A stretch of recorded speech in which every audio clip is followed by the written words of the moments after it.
भेणईर गुली माड़े शला मृत्यु घटना पुलिस अभियुक्त भेणई को गिरफ करने सह घटनास्थल दुईटी देशी बंदूक जबत कर मोहना पुलिस। गजपति जिला मोहना थाना भालियाकणी गाँव में रज पर्व गाँव किसी जन निकटस्थ जंगल को जंतु शिकार करने को जाते तेज शिकार बेले गुलिकांड कैलाश मृत्यु घटी। गत 3 वर्ष धरी उभय भेणई और शला मध्य पारिवारिक शत्रुता लगी रही। तेरे घटना दिन पूर्व शत्रुता को केन्द्र कर योजनाबद्ध भाव भेणई उदय नायक निज देशी बंदूक शला कैलाश को गुली कर हत्या कर पुलिस तदंत जानवा पाई।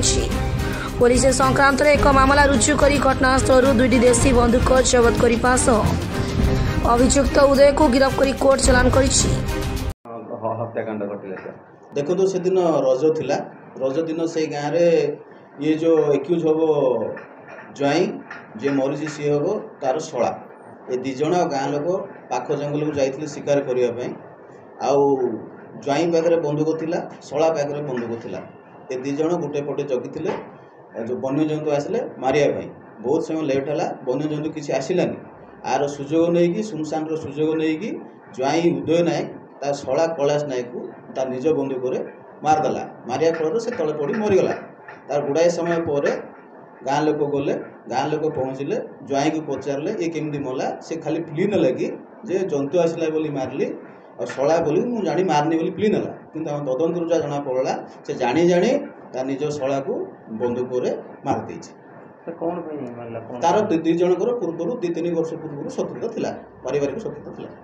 पाखर 2टा बंदूक जबत होती, शला पाखर गोटे बंदूक जबत होती, जे मरीची ता पाखे गोटे बंदूक थिला, सेटा 2टा बंदूक जबत होती। सर जो डिसीज जे कि कैलाश केतटा जगह गोली बाजला कौन नहीं से पोस्टमार्टम पठाई से रिपोर्ट आसले जना पड़े।